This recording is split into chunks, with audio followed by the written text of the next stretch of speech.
అందరికీ నమస్కారం. ఐవైఆర్ టాక్స్కు స్వాగతం. ఈరోజు హైదరాబాద్ నగరంలో ముఖ్యంగా జూబ్లీ హిల్స్ ప్రాంతంలో చాలామందిని కలవరపెడుతున్నటువంటి అంశం ఈ Kasu Brahmananda Reddy park, KBR park, popularly known as. ఇది పూర్తిగా ధ్వంసం అవుతుందా, రోడ్లు వేయటం కోసంగా ప్రభుత్వం దీన్ని పూర్తిగా ఆక్యుపై చేసేస్తుందా అనేటటువంటి ఒక సంశయం చాలామందిలో ఉంది. విన్స్టన్ చర్చిల్ చెప్పాడంటారు, ఆయన చెప్పాడో లేదో కానీ ఇది బాగా పాపులర్ సేయింగ్ కింద ఆయన పేరు మీద పోతూ ఉంటుంది. నిజం నిద్రలేచి బూట్లు తెలిగే లోపల అబద్ధం సగం ప్రపంచాన్ని చుట్టేస్తుందని. ఇది అబద్ధమైనా కాకపోయినా ఒక్కొక్కప్పుడు ప్రభుత్వాలు తమ స్టాండ్ను తమ ఏం చేస్తున్నాయనేటటువంటి అంశాన్ని ప్రజల్లోకి సక్రమంగా తీసుకెళ్ళలేనప్పుడు అన్ని రకాల రూమర్సు నిజాల కింద చెల్లుబాటు అవుతాయి. ఎంతవరకు చెల్లుబాటు అవుతాయి అంటే నాలాంటి వాడు కూడా వెరిఫై చేసుకోకుండా దీన్ని నమ్మి నేను చిన్న ఆర్టికల్ రాసి హాన్స్ ఇండియాలో పబ్లిష్ చేశాను. కేబీఆర్ పార్కును ధ్వంసం చేయకుండా ఫ్లైఓవర్లో అవి కట్టే అవకాశం ఉంది అని పబ్లిష్ అయిన తర్వాత వచ్చిన గ్రూప్లో షేర్ చేస్తే అక్కడ నాకు చాలా చక్కని ఫీడ్బ్యాక్ వచ్చింది. ఎందుకంటే ఆ గ్రూప్లో చాలామంది ఫారెస్ట్ సర్వీస్ ఆఫీసర్స్ వాళ్ళు ఉంటారు. సార్ మీరు రాసింది కరెక్ట్ కాదు, యాక్చువల్ ఫ్యాక్ట్స్ దీనికి పూర్తిగా విరుద్ధంగా ఉన్నాయని వారు ఎక్స్ప్లెయిన్ చేశారు. సరే, అది ఎక్స్ప్లెయిన్ అయినప్పుడు ఆ అంశాన్ని ప్రజలకు సక్రమంగా వివరించటం చాలా అవసరమని దాని మీద పూర్తి అనుభవం ఉన్నటువంటి వ్యక్తిని, దీనిని ప్రభుత్వంలో ఉన్నప్పుడు ట్యాకిల్ చేసినటువంటి వ్యక్తిని మన ఐవైఆర్ టాక్స్కు నేను ఆహ్వానించాను. వచ్చి అసలు పూర్వాపరాలు ఏంటి, ఈ ఫ్లైఓవర్స్ జూబ్లీ హిల్స్లో ఎట్లా వేయబోతున్నారు, దీనివల్ల కేబీఆర్ పార్క్ ఏమైనా ప్రాబ్లం ఉందా లేదా, మరి ఇంత పెద్ద ఎత్తున ఎన్జిఓలు, ఐటీ ప్రొఫెషనల్స్ వీళ్ళు దీని మీద ఎజిటేట్ అయ్యి చాలా ఇది చేస్తున్నారు, దీనిని కారణాలేంటి, కొంత ఈ అపోహలను మనం తొలగించగలం అంటే తప్పకుండా వస్తాను సార్ అని వచ్చారు. ఆయన ఎవరో కాదు, ప్రశాంత్ కుమార్ ఝా, పీకే ఝా. ఈయన యునైటెడ్ ఆంధ్రప్రదేశ్లో ఫారెస్ట్ డిపార్ట్మెంట్లో ఐఎఫ్ఎస్ ఆఫీసరు, నాతో కూడా కలిసి పనిచేశాడు. ఇద్దరం కలిసి పంచాయతీరాజ్ డిపార్ట్మెంట్లో కలిసి పనిచేశాం. ఆ పైన తెలంగాణ ప్రత్యేక రాష్ట్రం అయిన తరువాత తెలంగాణ కేడర్కు కేటాయించబడ్డాడు. తెలంగాణ కేడర్లో 2016 నుంచి 19 దాకా ప్రిన్సిపల్ సిసిఎఫ్గా ఈయన పనిచేయటం జరిగింది. ఇదే కాదు, లాలో కూడా నిష్ణాతుడు, సైమల్టేనియస్గా లా చేసి లా డిగ్రీ సంపాదించాడు. ఇప్పటికి కూడా హైకోర్టుకు పోయి కొన్ని కేసుల్లో పాల్గొంటూ ఉంటాడు. బహుముఖ ప్రజ్ఞాశాలి అని చెప్పవచ్చు. ఆయన ఈ ప్రాజెక్ట్ను పర్సనల్గా డీల్ చేశాడు. దీని మీద పూర్తి అవగాహన ఉంది. దీని మీద పూర్తి ఇష్యూస్ను క్లారిఫై చేయగలిగినటువంటి వ్యక్తి పీకే ఝా గారు. ఇప్పుడు వారు మన ముందున్నారు, వారితో మాట్లాడి ఈ అంశాన్ని గురించి తెలుసుకుందాం. నమస్కారం ఝా గారు, చెప్పండి, మీరు ప్రిన్సిపల్ సిసిఎఫ్గా ఈ ప్రాజెక్ట్ను ఎట్లా హ్యాండిల్ చేశారు?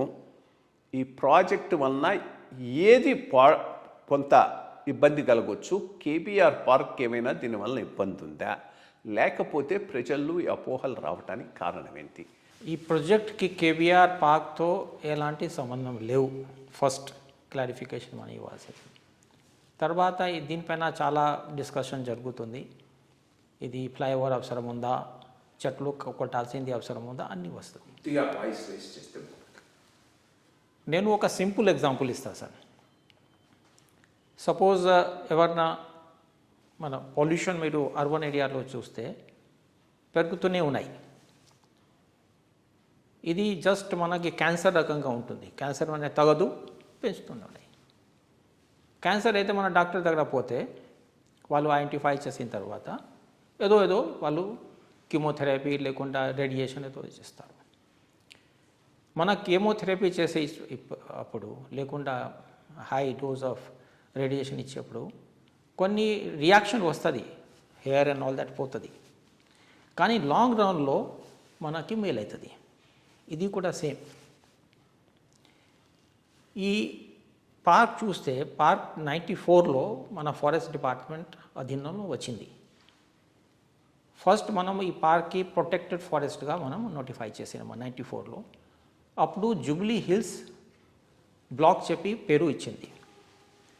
తర్వాత 1998లో దీనికి అప్గ్రేడేషన్ అయింది. నేషనల్ పార్క్గా మనం గవర్నమెంట్ డిక్లేర్ చేసింది. పేరు కూడా మార్చింది. జూబ్లీ హిల్స్ పార్క్ నుంచి ఇది కేబీఆర్ పేరు వచ్చింది. ప్రొటెక్టెడ్ ఫారెస్ట్ నోటిఫై చేసే అప్పుడు దాదాపు 14 hectare about 40 acre land park చుట్టూ మనం గవర్నమెంట్ వదిలిపెట్టింది పర్పస్గా. ఆ ఫారెస్ట్ నోటిఫికేషన్లో రాసి ఉన్నాయి, ఇక చుట్టూ రోడ్డు ఉన్నాయి, అప్పుడు కూడా రోడ్డు ఉండేది కాబట్టి రోడ్ పార్క్ మధ్యలో అబౌట్ 40 ఏకర్ చుట్టూ ల్యాండ్ వాళ్ళు ఇయర్ మార్క్ చేసినారు సెపరేట్గా for future expansion of the road చెప్పి మన government expansion of the road government జియోలో మన ఫారెస్ట్ నోటిఫై అప్పుడు అది మెన్షన్ ఉన్నాయి కి ఫారెస్ట్లో ఫ్యూచర్లో అవసరం అయితే చెప్పి కొంత. సో మనం ఓన్లీ అబౌట్ 400 ఏకర్ ల్యాండ్ మాత్రమే మనం ఇది పార్క్ డిక్లేర్ అయింది. మిగతా కొన్ని ఎస్పీఎస్ మనం పక్కన పెట్టినాం. ఇప్పుడు వచ్చేది ప్రపోజల్ టోటల్ మనకి కేబీఆర్లో టోటల్ 7 జంక్షన్స్ ఉన్నాయి. ఈ జంక్షన్స్ మీద ఫ్లైఓవర్ ప్రపోజ్డ్ ఉంది గవర్నమెంట్కి. ఈ అన్ని 7 ప్రపోజల్స్ ఈ అన్ని పార్క్ బయట ఉన్నాయి, పార్క్తో సంబంధం లేవు. పార్క్ వెల్ ప్రొటెక్టెడ్ ఉన్నాయి. పార్క్ చుట్టూ మనకి పక్కా బందోబస్తు ఉంది, మాకు ఫెన్సింగ్ ఉంది. సో చుట్టూ మనకి ఇది వస్తుంది. ఇది ప్రపోజల్ స్టార్ట్ అయింది సమ్ టైమ్ ఇన్ 2015లో. ఎస్ఆర్డిపి అప్పుడు స్కీమ్ ఉండేది జిహెచ్ఎంసీది స్ట్రాటజిక్ రోడ్ డెవలప్మెంట్ ప్రాజెక్ట్ చెప్పి దీనిలో స్టార్ట్ అయింది. అప్పుడు 7 జంక్షన్ టోటల్ ఉండేది, కానీ వాళ్ళు ప్రపోజ్ ఓన్లీ 6 జంక్షన్ ప్రపోజల్ అయింది. ఫస్ట్ ప్రపోజల్లో ఓన్లీ 6 జంక్షన్ ప్రపోజ్ చేసినారు. సో అప్పుడు మన దగ్గర ఫారెస్ట్ డిపార్ట్మెంట్కి వాళ్ళు అప్రోచ్ అయ్యారు. అప్పుడు ఏమైంది, మన 40 ఏకర్ మన చుట్టూ ల్యాండ్ పెట్టినాం కదా, ఆ ల్యాండ్లో గవర్నమెంట్ ఖాళీ అదే ఉంచకుండా దీనిలో అప్పుడు హుడా వాక్వే డెవలప్ చేసినారు 1990లో. వాక్వేలో పాత్వే మన ప్లాంటేషన్ అని చాలా బాగా ఖాళీ పెట్టవచ్చు, లేకుండా ప్లాంటేషన్ చేసినారు. ఇప్పుడు అన్ని చెట్లు కట్టేది మన ఫెల్లింగ్కి వస్తుంది కదా, అది సేమ్ చెట్లు అప్పుడు ప్లాంటేషన్ అయింది. అది దీస్ ఆర్ నాట్ నేచురల్. ఇది ఫారెస్ట్లో భాగం కాదు, సోషల్ ఫారెస్ట్రీలో భాగంగా. కానీ జిహెచ్ఎంసి ఈ పాత్వేల్ చుట్టూ ప్లాంట్ చేసినటువంటి రోడ్ డివైడర్ల మీద ప్లాంట్ చేసినటువంటి non forest species fast growing species, అంతే కదా? That is the thing. Yeah, correct, I understand. So అప్పుడు 6 ముందు ప్రపోజల్ వచ్చింది. 6 ప్రపోజల్ వచ్చిన తర్వాత మనకి ఫారెస్ట్లో ఏదో చెట్లు కడితే మనకి ఫారెస్ట్ యాక్ట్ ఉన్నాయి, మనం యాక్షన్ తీసుకోవచ్చు. అప్పుడు మనకి ముందు ఫారెస్ట్లో ఏమైనా చెట్లు కొడితే అప్పుడు మనకి రెగ్యులేషన్ లేవు. సో 2002లో వాల్టా యాక్ట్ వచ్చింది. సో నేను కూడా అప్పుడు I was involve with that WALTA act. నేనే డ్రాఫ్ట్ చేసినాము. పంచాయత్ రాజ్ తరఫున ఇచ్చారా? Rule RD. Yes, I was very much there when you drafted this act. Pocharam Srinivasulu Reddy గారు పంచాయత్ రాజ్ మినిస్టరు, నేను పంచాయత్ రాజ్ సెక్రటరీ, R&D తరఫున అడిషనల్ సెక్రటరీగా మీరు ఉన్నారు. కరెక్ట్, గుర్తుంది, నాకు గుర్తుకొచ్చింది. అది మా అసెంబ్లీలో కూడా తీసుకొచ్చి used to discuss with him and pilot it. Yes, discussion వచ్చింది. So I was associated with the WALTA act. So ఇది ఈ వాల్టా యాక్ట్లో మామూలుగా చాలా అంశాలు ఉన్నాయి. ఒక ట్రీ ఫెల్లింగ్ కూడా వాల్టా యాక్ట్లో ప్రొవిజన్ ఉంది. సో మిగతా డిస్ట్రిక్ట్స్లో ట్రీ ఫెయిల్ చేయాలా, మన ఎవరికి ప్రైవేట్ ట్రీ ఉంటే లేకుండా గవర్నమెంట్ క్యాంపస్లో ఒక ట్రీ ఉంటే డిఎఫ్ఓ పర్మిషన్ ఇవ్వచ్చు. కానీ హైదరాబాద్లో చాలా అప్పుడు పర్మిషన్ వాళ్ళు ఇచ్చినారు. దీనిపైన ఎన్జిఓస్ కూడా చాలా ఆగ్రహం వ్యక్తం చేసినారు. అప్పుడు గవర్నమెంట్ ఒక సెపరేట్గా హైదరాబాద్ వరకు ఒక సెపరేట్ కమిటీ కాన్స్టిట్యూట్ అయింది, ఓన్లీ హైదరాబాద్ వరకు. దీనికి ట్రీ ప్రొటెక్షన్ కమిటీ అంటారు. ఆ ట్రీ ప్రొటెక్షన్ కమిటీలో 3 ఎన్జిఓ కూడా ఇంక్లూడ్ చేసినారు. సో అది 3 కూడా చాలా రిప్యూటెడ్ ఎన్జిఓ, ఇంక్లూడింగ్ WWF ఉన్నాయి. సో అప్పుడు జిహెచ్ఎంసీ ఇది ఫారెస్ట్ డిపార్ట్మెంట్కి ప్రపోజల్ పంపించినారు. ఇది 6 మన జంక్షన్స్ ఉన్నాయి. 6 జంక్షన్లో మనం ఇది ఫ్లైఓవర్ తీసుకుంటాం కాబట్టి కొన్ని చెట్లు 2600 చెట్లు ఏదో ప్రపోజ్ చేసినారు. కానీ ఫస్ట్ ఫేజ్లో మనం 1394 చెట్లు మాత్రమే మనం కన్సిడర్ చేసినాము. సో ప్రపోజల్ వస్తే అప్పుడే కొంచెం ఇది బికాజ్ నంబర్ ఆఫ్ ట్రీ చాలా ఎక్కువ ఉండేది కాబట్టి దీనికి చాలా జాగ్రత్త చూడాల్సింది అవసరం ఉండేది. మామూలుగా అట్లాంటి ప్రపోజల్ వస్తే 1 విజిట్లో చూసి మామూలుగా మనం రొటీన్ వేలో పర్మిషన్ ఇచ్చేస్తాం. కానీ ఇక్కడ మనం మన స్టాచ్యుటరీ రిక్వైర్మెంట్ కంటే ఎక్కువగా మనం పోయినాము. పబ్లిక్ ఒపీనియన్ అది కాదు, సైంటిఫిక్ స్టడీ చేయించినాము. సో మనం జిహెచ్ఎంసీకి అడిగినాము, మీరు ఇది ఫ్లైఓవర్ కట్టున్నారు, దీనివల్ల లాభం ఏమిటి, పొల్యూషన్ ఎంత తగ్గిపోతుంది, మీరు చెప్తున్నారు కదా ట్రాఫిక్ స్మూత్ ఫ్లో అయితే అని అవుతుంది అంటే ఫైనల్గా పొల్యూషన్ లోడ్ ఎంత తక్కువ అయిపోతుంది. That is one part. Second అంటే 1394 చెట్లు మనం కట్ చేస్తాము. ఆ కట్ చేసిన తర్వాత కట్ చేస్తే అంతా కార్బన్ రిలీజ్ అవుతుంది. సో రెండు మనం స్టడీ చేయాలా, ಮತ್ತೆ ఇది కాస్ట్ బెనిఫిట్ అనాలిసిస్గా అంటే రూల్లో లేవు కానీ మనం మీకు ఆ కమిటీలో అప్పుడు నేను అడిషనల్ పిసిఎఫ్గా పనిచేస్తున్నాము. ఆ కమిటీ నేనే అది చైర్ చేసినాము. అది ఒక ఎక్స్ట్రాగా ప్రికాషన్ వాట్ ఎవర్ చెప్పచ్చు మనం పెట్టినాము. అప్పుడు జిహెచ్ఎంసీ వాళ్ళు అతను మంచి పని చేసినారు. ఒక టిఎస్ రెడ్డి చెప్పి డాక్టర్, ఆయన ఎక్స్పర్ట్ ఉన్నారు, నేషనల్ లెవెల్లో ఆయన director, road safety institute of software director ఉన్నారు. ఆయన కొన్ని టైం తీసుకున్నారు కానీ చాలా సూక్ష్మంగా రీసెర్చ్ చేసి మనకి మొత్తం ఫిగర్ ఇచ్చినారు. అంటే మన ఫారెస్ట్ డిపార్ట్మెంట్ నుంచి కూడా మనం ఎంత కార్బన్ రిలీజ్ అవుతుంది చెట్లు మన కటింగ్ అయిన తర్వాత ఈ రెండు మనం ఫిగర్ కంపేర్ చేసిన. ఫిగర్ కంపేర్ చేస్తే దీనికి ఒక కంపారిజనే లేవు. అదే సింపుల్ చెప్పాలంటే వాళ్ళు స్టడీ ఏం చేసినారు, 2015లో ఇది ఆల్ 6 జంక్షన్లో వెహికల్ మన ట్రాఫిక్ మీద రెడ్ లైట్ అయితే ఆపుతుంది. అది అప్పుడు ఆపినప్పుడు ఐడ్లింగ్ అంటారు. ఐడ్లింగ్ వల్ల ఎంత ఫ్యూయల్ ఎక్సెస్ యూజ్ అవుతుంది అది క్యాలిక్యులేట్ చేసినారు. దాదాపు every day 38,000 litre excess fuel consumption అవుతుంది. దీనివల్ల పొల్యూషన్ లోడ్ మనకి 107 metric ton of carbon equivalent release అవుతుంది పొల్యూషన్ ఎక్స్ట్రా. అది ఒక సెకండ్ మనం చెట్లుకి లెక్క చేసినాము. సో టోటల్ మనకి ఇది ప్లాంటేషన్ యావరేజ్ మనం 15 ఇయర్ తీసుకున్నాము అంటే ఇది చెప్పినట్లుగా. సో దాదాపు ఏదో 76 ఏదో వచ్చింది. So per year loss will be around 5 cubic metre of equivalent carbon. అక్కడ మనకి సేవ్ అయ్యేది అక్కడ చెప్తాం సార్. అంటే టోటల్ పోయేది 107 మెట్రిక్ టన్ పర్ డే. ఒకవేళ ఫ్లైఓవర్ వస్తే ఆ 107 నుంచి 47కి అవుతుంది.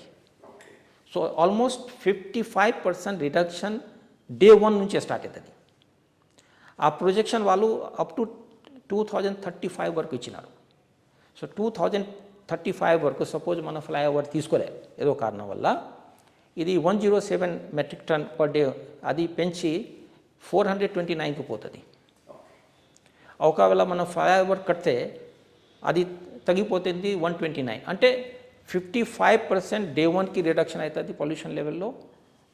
20 ఇయర్ పోయిన తర్వాత అది పెరిగి 74% దాకా తగ్గిపోతుంది. అంతా పొల్యూషన్ లోడ్ తగ్గిపోతుంది. మన లాస్ చెట్లు లాస్ ఏముంది 5 టన్ పర్ ఇయర్. ఇది చెప్పేది ఆల్మోస్ట్ 60 టన్ పర్ డే అంటాను. Okay 60 turns per day saving, వెరాస్ this is 5 టన్నులు సంవత్సరానికి. అదే ఫారెస్టర్ నేచురల్లీ మనకి బాధ అవుతుంది చెట్లు కట్ చేయాలి. అలాగే మీరు మంది చెప్పినాం కదా, డాక్టర్ దగ్గర కూడా పోతే అవసరమైతే ఆపరేషన్ చేస్తారు. ఆపరేషన్ చేస్తే మనకి బ్లడ్ పోతుంది అన్నీ పోతుంది కానీ అల్టిమేట్లీ మన హెల్త్ కోసం చేస్తారు. సిమిలర్లీ ఇది మన సిటీ ట్రాఫిక్కి స్మూతన్ చేయాలంటే అది కంపల్సరీ చేయాల్సింది. దీనివల్ల పొల్యూషన్ తగ్గిపోతుంది. సో అల్టిమేట్లీ ఎన్వైర్మెంటలీ ఫ్రెండ్లీ ప్రాజెక్ట్ ఉంది. ఓకే, ఇప్పుడు 2015-16లో మీరు ఉన్నప్పుడు మొదలుపెట్టారన్నారు. ఇప్పుడు 2026లో ఇంకా దీనిని మనం ఒక ఇష్యూ కింద డిస్కస్ చేస్తూ ఉన్నాం. ఇంత డిలే కావటానికి కారణాలేంటి? అంటే ఫిబ్రవరి 2016లో మనం పర్మిషన్ ఇచ్చినాం. ఇది ట్రీ ఫెల్లింగ్ కమిటీ చాలా మన 3 times మన సైట్ విజిట్ చేసినాము. విజిట్ చేసి చాలా డిస్కషన్ అయింది. అన్ని ముగ్గురు ఎన్జిఓ వాళ్ళు వాట్ ఎవర్ పాయింట్ వాళ్ళు చెప్పేది అని మనం డిస్కస్ చేసి అన్నీ మనం తీసుకున్నాము. అప్పుడే ఏమైంది, కొన్ని పేపర్లో అప్పుడే అట్లా జస్ట్ అడ్వర్స్ రిపోర్ట్ వచ్చింది ఇక్కడ, ఎస్పెషల్లీ టైమ్స్ ఆఫ్ ఇండియాలో ఆల్మోస్ట్ ఎవ్రీ వీక్ వచ్చేది. సేమ్ రిపోర్ట్ అక్కడ చెన్నైలో పబ్లిష్ అయింది. చెన్నైలో పబ్లిష్ అయితే చెన్నైలో మనకి ఎన్జిటి ఉంది, నేషనల్ గ్రీన్ ట్రిబ్యునల్ ఉంది, కోర్టు ఉంది అక్కడ వాళ్ళు జడ్జ్ గారు అది చైర్మన్ గారు చూసినట్లుగా ఉంది. చూసిన తర్వాత ఆయన సుమోటోగా కేసు తీసుకున్నారు. సో 2016లో అక్కడ కేసు సుమోటో అయింది. సుమోటో కేసు అయిన తర్వాత కొన్ని ఎన్జిఓస్ కూడా దీనిలో జాయిన్ అయినారు. ఇక్కడ హైదరాబాద్ నుంచి, కొంచెం నేషనల్ లెవెల్ నుంచి, తర్వాత నేషనల్ లెవెల్ నుంచి వాళ్ళు ఎన్జిఓ సైడ్ నుంచి ఒక ఎంసీ మెహతా చెప్పి ఒక అడ్వకేట్ సుప్రీం కోర్ట్ ఎన్వైరన్మెంటల్ లాలో ఆయన బెస్ట్ లాయర్ ఉన్నారు, ఆయన కూడా రిప్రజెంట్ చేసినారు ఎన్జిఓస్కి. సో 2017లో ఎన్జిటి ఫైనల్గా డిసిజన్ ఇచ్చేది. మీరు ఎన్జిటి జడ్జ్మెంట్ చదివితే చాలా క్లియర్గా సూక్ష్మంగా ఈచ్ పాయింట్ వాళ్ళు డిస్కస్ చేసి అది క్లియర్ రీజన్స్, చాలా రీజన్ జడ్జ్మెంట్ ఉంది అని నేను చెప్పినట్లుగా పొల్యూషన్ ఎట్లా తగ్గిపోతుంది, ఏమవుతుంది అన్ని డిస్కషన్లో వచ్చింది. అప్పుడు వాళ్ళు క్లియర్ చేసినారు. తర్వాత బహుశా సైమిల్టేనియస్గా కొంతమంది అక్కడ హైకోర్టుకి వచ్చినారు. హైకోర్టులో కూడా స్టే ఏదో వచ్చింది.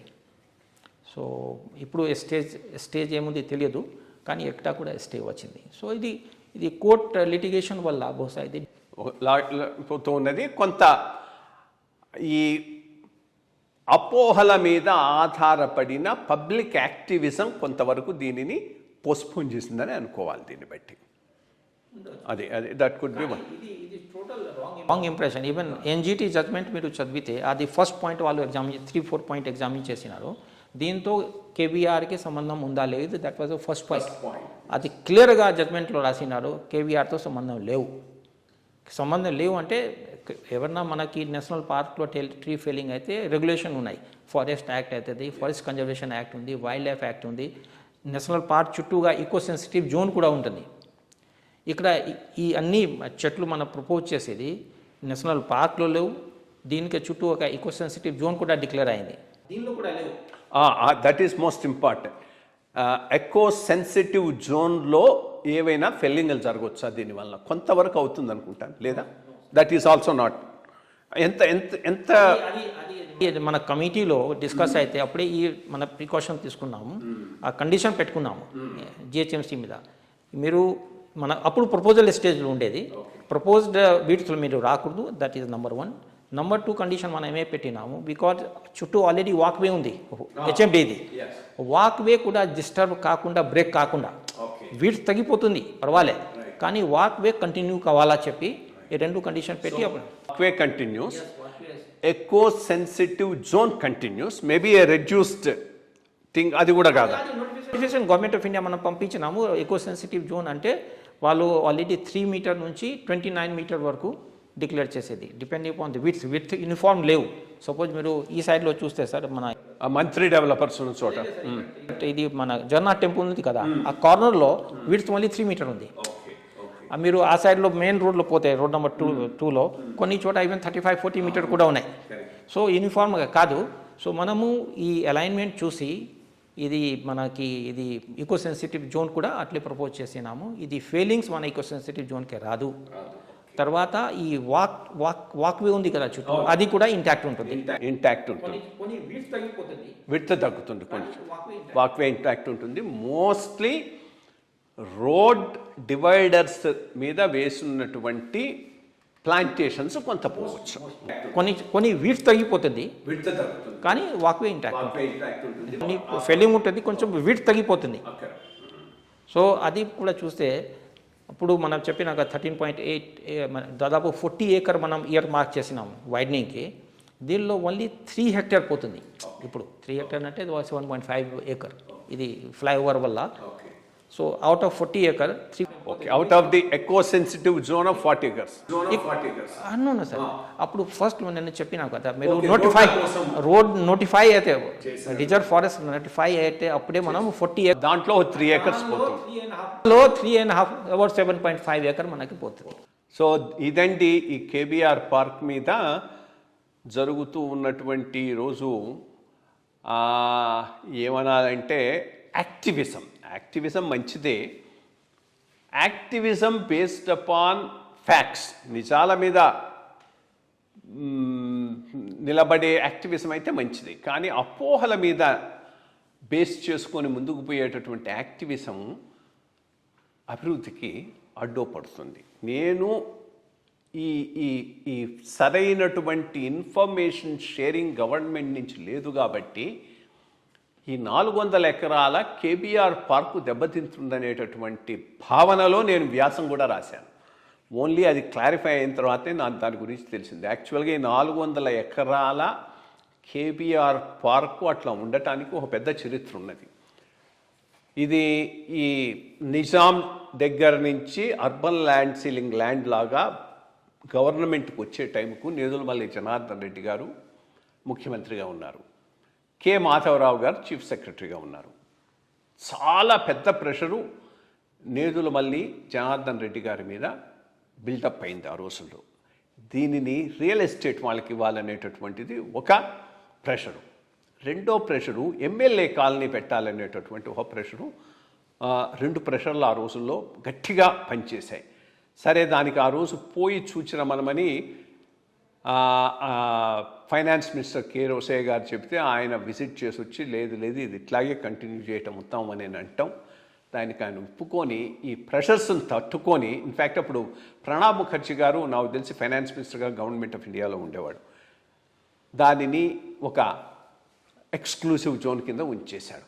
ఆ పైన వచ్చినటువంటి విజయభాస్కర్ రెడ్డి గారు ఇట్లా ఉన్నా కానీ, అప్పుడు ఆంజనేయ రెడ్డి గారు వీళ్ళు వారి దగ్గర ఉండి ఇట్లా ఉన్నా కానీ ఇది ఎవడోడు కొట్టేస్తాడు, దీన్ని ఫారెస్ట్ కింద డిక్లేర్ చేస్తేనే దీనికి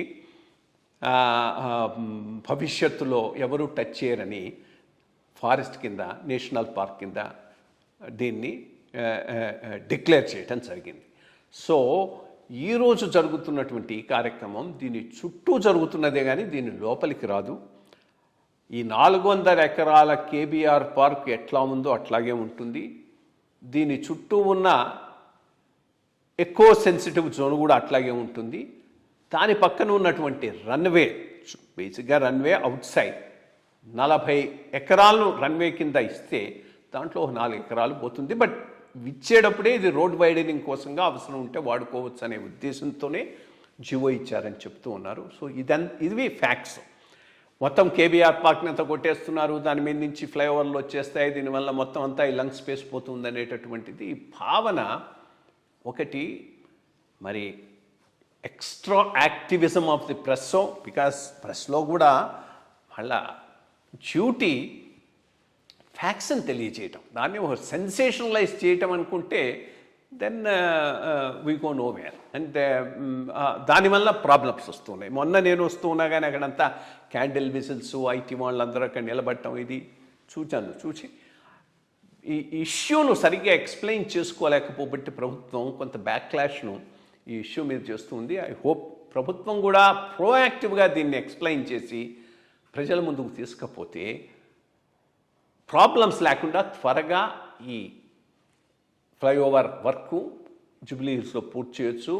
చాగారు చెప్పినట్టు in terms of carbon emissions reduced because of అక్కడ వెహికల్స్ ఐడ్లింగ్ చేయకుండా ఉండబట్టి చాలా రెట్లు carbon saving compare to what is being cut here. About 1300 trees. అవి ఏవి ఒరిజినల్గా ఫారెస్ట్లో భాగమైనటువంటి ట్రీస్ కాదు, సోషల్ ఫారెస్ట్రీ కింద షేడ్ కోసము రోడ్ డివైడర్ల మీద ఫారెస్ట్ డిపార్ట్మెంటు జిహెచ్ఎంసీ ప్లాంట్ చేసినటువంటి ట్రీసే పోతున్నాయి. కాబట్టి ఈ ప్రాజెక్ట్ ఇప్పుడు కూడా ఇది ఒకటి బ్రాడర్ ఇష్యూ ఉంది.